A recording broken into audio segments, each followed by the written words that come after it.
காலை வணக்கம் மக்களே. காலை வணக்கமாக இது மணி 11:30 நோக்கி ஓடிக்கிட்டு இருக்க டைமு. ஸோ இன்றைக்கி வந்து என்ன வீடியோனா, ஒரு சில நாட்களை வந்து நம்ம வந்து மறந்து போயிடுவோம். அந்த மாதிரி மறந்து போன நாட்களில் நேற்று ஒரு நாள் 27 மணி 11 என்னோடய கல்யாண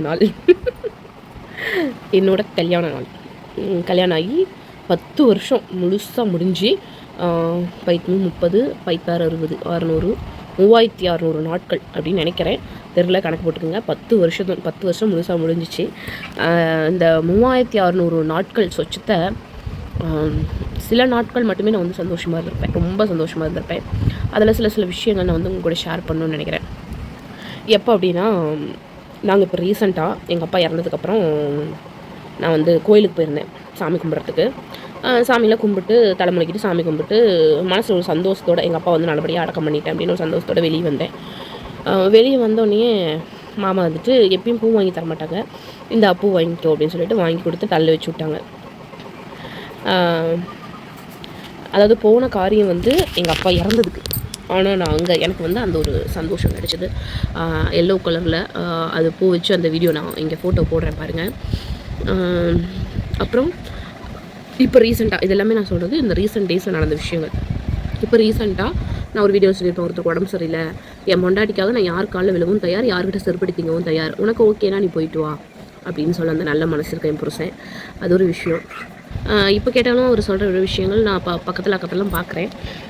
என்னென்னா, பொண்டாட்டி நம்மளுக்கு கடங்கினவ நமக்கானவ அப்படின்னு மட்டும்தான் நினைக்கிறாங்க. அதில் வந்து சம்பாதிக்கிற காசை பூரா வந்து அடுத்த செகண்டு எனக்கு அக்கௌண்ட்டில் வந்துடும். வீட்டு தேவைகள் எல்லாத்தையும் கவனிக்கிறதுனால தான் சேமிப்பு. இன்றைக்கி காட்டில் வருமானம் வந்தாலும் அதுதான். நிறைய விஷயங்கள் எல்லாமே வந்து என்னை சார்ந்து தான் இருக்கும். ஒரு செருப்பு வாங்கினா கூட, அம்மா நான் அந்த செருப்பு வாங்க போகிறேன், செருப்பு வாங்குறேன், இவ்வளோ செருப்பாச்சு அப்படின்னு சொல்லி ஏன்னா சம்பாதிக்கிறது எல்லாமே அவர் தான். அவர் சொல்லணும்னு அவசியம் இல்லை. அந்த ஒரு ரொம்ப அண்டர்ஸ்டாண்டிங் வந்து எங்களுக்குள்ளே இருக்குது. ஸோ நேற்று எங்களோட கல்யாண நாள். முந்தா நாள் பேசிக்கிட்டு இருந்தேன் 26ஆம் தேதி. நேற்று வந்து கல்யாண நாளுங்கிறதே மறந்தாச்சு. நான் நினச்சேன் கல்யாண நாளுக்கு சரி ஒரு சும்மா தண்ணி ஊற்றிட்டு தலையோட வீட்லேயே சாமி கும்பிடலாம், இல்லைனா வெளியே கோயிலுக்கு போய்ட்டு வரலாம் அப்படின்னு நினச்சிட்டு இருந்தேன். பட் நேற்று எனக்கு கொஞ்சம் வேலை ப்ரெஷர், தலைவலி. ஸோ அந்த தலைவலியோடு தான் இன்னும் இருக்கேன். நிறைய சிந்தனைகள், வாழ்க்கையில் நிறைய பிரச்சனைகள் சால்வ் ஆகிடுச்சு. இருந்தாலும் இந்த பிரச்சனைகள்லாம் சால்வ் ஆனாலும் திருப்பி வேறு ஏதாவது பிரச்சனைகள் வருமா? இன்னும் பிரச்சனைகள் எனக்கு இருக்குது, இல்லைன்னு சொல்ல முடியாது. இன்னும் சில பல பிரச்சனைகள் இருக்குது. அதெல்லாம் முடிச்சா தான் கொஞ்சம் கிளியர் ஆகும். அதுங்காட்டியும் பிள்ளைங்க பெருசாகிடுவானுங்க, அவனுங்க படிப்பு, அவனுங்களை இது இப்போயே ஒன்றும் சமாளிக்க முடியல. ஸோ அந்த மாதிரி போயிட்டுருக்கு. கல்யாணம் ஆகி 10 வருஷம் முடிஞ்சு, இது 11வது வருஷம். அவ்வளோ சந்தோஷமாக இருக்குது. தம்பிக்கு 10 வயசு, சின்னவனுக்கு 8 வயசு ஆச்சுன்னு ஒரு 5-6 வருஷம் நான் கஷ்டப்பட்டுட்டேன்னா போதும், அவனுக்கு தாளாயிருவானுங்க. கல்யாண நாள் வந்து நான் எப்பயுமே கொண்டாட மாட்டேன், ஏன்னா அவர் எப்பயுமே என் கூட இருந்ததே இல்லை. இது வரைக்கும் ஒரு கல்யாண நாள் கூட என் கூட இருந்ததில்லை. ஒரு கல்யாண நாள் கூட ஒரு கோயில் குளத்துக்கு போய் மற்றவங்க மாதிரி நிம்மதியாக சந்தோஷமாக அனுபவிச்சு கல்யாண நாளுக்கு இது பெருசாக அவனுக்கு கொடுக்குறேன் அந்த மாதிரிலாம் எதுவுமே இல்லை. காசை கொடுத்துட்றேன், உனக்கு என்ன வேணுமோ நீ வாங்கிக்க, நீ என்ன பண்ணுமோ பண்ணு. அவர் சொல்ல ஒரே வார்த்தை, நான் கஷ்டப்பட்டு சம்பாதிக்கிறேன், அதை உங்கள்கிட்ட நான் கொடுக்குறேன், அதில் சேமித்தாலும் உனக்கு தான், அது வீண் பண்ணினாலும் அது ஒன்று தான் அப்படின்னு ஒரே ஒரு விஷயத்தை மட்டும் தாரக மந்திரம் மாதிரி எப்பயுமே சொல்லுவார். ஸோ அந்த மாதிரி சந்தோஷம். சரிங்களா? இன்றைக்கி வந்து கல்யாண நாளை வந்து கல்யாணம் பண்ணி நான் எங்கள் அம்மா வீட்டில் இருக்கேன். என் கல்யாண நாள் அன்றைக்கி இன்றைக்கி காலையில், அதாவது கல்யாணம் ஆச்சு நேற்று, இன்றைக்கி வந்து அடுத்த நாள். நான் என்ன மனநிலைமையில் இருந்தேன், அழுதுகிட்டு இருந்தேன், யாருனாலும் அழுதுகிட்டு இருந்தேன் அப்படின்னு எல்லாமே மாமாவுக்கு தெரியும்.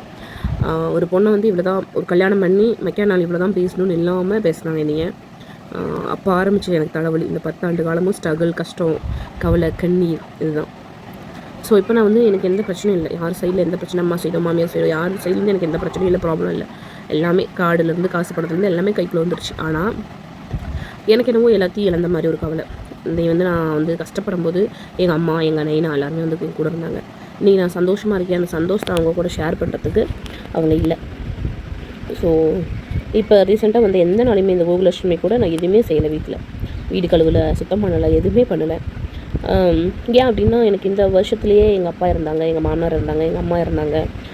எல்லா உறவுகளும் நம்மளை விட்டு போயிட்டாங்க. நம்ம அறிவுக்கு வந்து தெரியுது, மனுஷன்னு ஒருத்தவங்க பிறந்தா அவங்க இறப்புன்னு ஒன்று இருக்கும் அப்படின்னு. ஒரே செகண்ட்.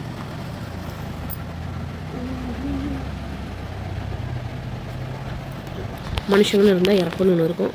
அது வந்து அது ஏற்றுக்கிறதுக்கு அறிவு இருக்குது. ஆனால் மனசுக்கு வந்து கொஞ்சம் கஷ்டமாக பாரமாக. இப்போ ரீசெண்டாக வரப்போகிற எந்த நாளுக்கு முன்னாடி தீபாவளி மட்டும்தான் கொண்டாடலாம் பசங்களுக்காக அப்படின்னு நினைக்கிறேன். விநாயகர் சதுர்த்தியில் எனக்கு ரொம்ப பிடிச்சி நான் செய்வேன். போன வருஷத்துக்கு முந்தின வருஷம் லாக்டவுன் அப்போலாம் விநாயகர் சதுர்த்திக்கு நான் சுண்டலும் கொழுக்கட்டையும் ராசிபுரம் வரைக்கும் கொண்டு போயிட்டு எங்கள் அம்மா ஒரு மாதிரி பேசிச்சுட்டு அப்படியே ரிட்டன் கொண்டு வந்துட்டேன். ஸோ அந்த மாதிரி நிறைய விஷயங்கள், நிறைய மெமரிஸ் இருக்குது ஒவ்வொரு விழாக்களுக்கும். அந்த மாதிரி தான் நேற்று என்னோடய கல்யாணனால மறந்தே போயாச்சு. இன்றைக்கி இப்போ பாருங்கள், நான் மாமாவுக்கு ஃபோன் பண்ணி நான் கேட்குறேன் என்ன சொல்கிறாங்கன்னு பார்ப்போம். பண்ணுறேன். ஐயோ யாருக்கோ போகும். போட்டேன்.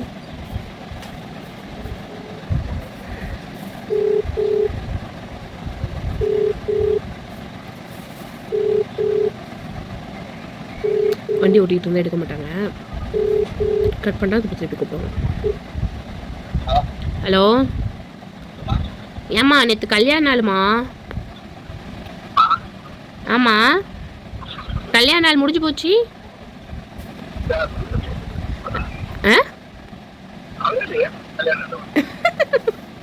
கல்யாண நாள்லாம் புருஷன் கூட இருக்கணும், ஒரு கோயில் குளத்துக்கு கூட்டிகிட்டு போகணும், கிஃப்ட் வாங்கி கொடுக்கணும், அதெல்லாம் இல்லையா? 10 வருஷம் முடிஞ்சு போச்சு. பின்ன எப்பேற்பட்ட புருஷன் கட்டியிருக்கேன்?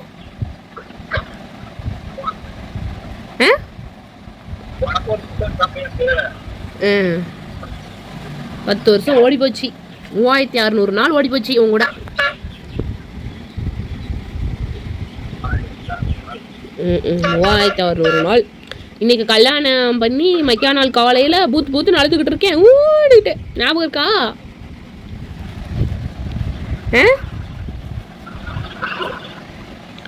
ஹலோ, சரி ஓட்டுங்க, அப்புறம் கூப்பிட்றேன். வச்சுட்டா? அவ்வளோதான். கல்யாண நாள் முடிஞ்சு போச்சு. நீ எப்பேற்பட்ட புருஷனையாக கட்டியிருக்க அப்படின்ட்டு. புருஷன்லாம் நல்ல புருஷன் தாங்க. என்ன நம்ம வண்டி ஓட்டி ஆகணும், சம்பாரிச்சு ஆகணும், பிள்ளை குட்டிக்கு சோறு போட்டு ஆகணும் அப்படிங்கிற ஒரு இடத்துல அவர் ஓடிக்கிட்டு இருக்காரு. எல்லாமே என்ன சொல்கிறது, ரம்யானா கோவக்காரி, சண்டைக்காரி, ஒரு புருஷன் கூட எப்படி பொழைப்பா, பிள்ளைங்களை எப்படி வளர்த்துவா, பிள்ளைங்களெல்லாம் சரியாக வளர்த்த மாட்டா அப்படின்னு நிறைய பேத்தோட எண்ணம். ஏன்னா அப்படி தான் இருந்தேன். ரொம்ப கோவக்காரி, சண்டைக்காரி, ஆம்பளை பொம்பளை யார் இருந்தாலும் பார்க்க மாட்டேன், பட்டுன்னு கை வச்சுருவேன். ஸோ என் ஏரியாவில் வந்து பெரிய டான் மாதிரி, மயிர் மாதிரி அப்படி தான் இருந்தேன். எனக்கு குழந்தை பிறக்கும் போதெல்லாம் எங்கள் வீட்டிலே கேட்டாங்க, எங்கள் அம்மா எங்கள் அண்ணனே கேட்டாங்க, குழந்தை ரொம்ப அழுதுகிட்டே இருந்தால் செவுத்துல தடிச்சிருவாள் அப்படின்னு அப்படிலாம் சொல்லியிருக்காங்க. ஸோ என் தம்பிங்க இன்றைக்கி நிஜமாக நான் சொல்கிறேன், என்னால் நேற்றுலாம் கொஞ்சம் ஃபீவர், எந்திரிக்கவே முடியல. காலையில் ஸ்கூலுக்கு அனுப்ப முடியாதுன்னு நான் நினச்சிட்டு இருந்தேன். அவங்க காலையில் பசங்க எந்திரிச்சு மாட்டுக்கு சாணிலாம் அள்ளி, மாட்டெல்லாம் பிடிச்சி கட்டி, ஆட்டு கொட்டாயெல்லாம் கூட்டி, ஃபில்ட்ரு கழுவி தண்ணி ஓட்டி விட்றதுக்கு எல்லா வேலையும் செஞ்சு வச்சுட்டு 8:05 தாங்க எந்திரிச்சேன். 8:05 நான் இன்றைக்கி எந்திரிக்கும் போது என்னால் ரொம்ப முடியல. உடம்பு ரொம்ப சிக்காகிடுது, ரொம்ப அனிமிக்காக இருக்கேன், வேலை செய்ய முடியல. ரொம்ப வேலை செஞ்சோம்னா, தொடர்ந்து வேலை செஞ்சோம்னா ரொம்ப கஷ்டமாக இருக்குது. அது மாதிரி நிறைய விஷயங்கள். ஆனால் இன்றைக்கி பசங்கள்லாம் வழி செஞ்சு வச்சுட்டு 8:05 தான் எந்திரிச்சேன். சரி, எப்பயுமே வாரத்துக்கு ஒரு முறை ஏதாவது ஒரு டிஃபன் ஐட்டம் கொடுத்துருவேன். உப்புமா இல்லை தோசை ஏதோ ஒன்று கொடுத்துடுவேன். சாப்பாடே கொடுத்தாலும் உங்களுக்கு போர் அடிச்சிடும்ட்டு. ஸோ இன்றைக்கி வந்து உப்புமா கிச்சடி மாதிரி செஞ்சு அவங்களுக்கு பேக் பண்ணி, ஸ்நாக்ஸ் பேக் பண்ணி அமுச்சு விட்டுட்டு இன்றைக்கி ஸ்கூலுக்கு. ஏன்னா வீட்டில் இருந்தால் ராவடி பண்ணிக்கிட்டே இருப்பானுங்க. ஸோ இப்போ எனக்கு அடுத்த அப்படி வேலைகள், துணி துவைக்கணும், பாத்திரம் வளர்க்கணும், ஆடு மாடு பார்க்கணும், கோழிங்களை பார்க்கணும். பாருங்கள் எல்லாம் மேய்ஞ்சிக்கிட்டு இருக்காங்க. இந்தோ எல்லாம் மேய்ஞ்சிக்கிட்டு இருக்கேங்க, பார்க்கணும். அடுத்தடுத்த மிஸ்ஸிங்களுக்கோசரம் ஓடிக்கிட்டே இருக்கேன் நான். ஸோ அதனால் என்ன சொல்கிறது, ஹாப்பி தான். லைஃப் இப்படி தான் போகுது, ஜாலியாக ஒரு மாதிரி. லோன்லியாகவும் இல்லை, ஜாலியாகவும் இல்லை, எப்படி ஒன்று போகுது. அவர் எங்களுக்காக ஓடுறாரு, நான் பிள்ளைகளுக்காக ஓடுறேன், பிள்ளைங்க படிக்கிறாங்க, அவ்வளோதான் அப்படின்ட்டே போகுது. ஸோ இப்படி தான் என்னோடய கல்யாண நாள் இப்படி இருக்குது. இவ்வளோ என்ன சொல்கிறது, இதில் வந்து ஏன் புருஷன் என் கூட இல்லை, சம்பாதனை இல்லை, அப்படி போய் தான் சம்பாதிக்கணுமா, நம்ம கூட இருந்துருக்கலாமே அப்படின்னு நிறைய விஷயங்கள் வந்தாலும் எண்ட் ஆஃப் த பாயிண்ட் வந்து பணம் வேணும், காசு வேணும். அதுக்கு நம்ம என்ன பண்ணுமோ அதை பண்ணணும் அப்படிங்கிற மாதிரி தான் இருக்குது. ஸோ அதனால் நிறைய பேர் இப்படி கல்யாண நாள், இந்த கூட கல்யாண நாள் கூட தெரியாத பெண்கள்லாம் ஓடிக்கிட்டு தான் இருக்காங்க, உழைச்சிக்கிட்டு தான் இருக்காங்க. அப்படி ஓடுற பெண்களுக்கு மத்தியில் நம்ம கொஞ்சம் வீட்டில் அமைதியாக இருக்கமே, நம்மளுக்கு வீட்டில் சோறு கிடைக்குதே அப்படின்னு, இந்த வாழ்க்கை சொர்க்கம் அப்படின்னு நினச்சிட்டு நான் வாழ்கிறேன். என் வீட்டுக்கு நான் தான் ராணி, மகாராணி மாதிரி என் புருஷன் வச்சுருக்காரு. ஸோ அது எனக்கு போதும், அது சந்தோஷம். மற்றவங்களை பார்க்கும்போது எனக்கு இந்த அளவுக்கு இருக்கே அப்படின்னு ஒரு சந்தோஷம், நிம்மதி. ஸோ இந்த நிம்மதியோட சந்தோஷத்தோடு இந்த வீடியோ வெயிட் பண்ணுறேன். இந்த வீடியோ உங்களுக்கு கண்டிப்பாக பிடிச்சிருக்கணும்னு நினைக்கிறேன். பிடிச்சா நம்மளோட சேனல் மறக்காம சப்ஸ்கிரைப் பண்ணி சப்போர்ட் பண்ணி மக்களே. பை.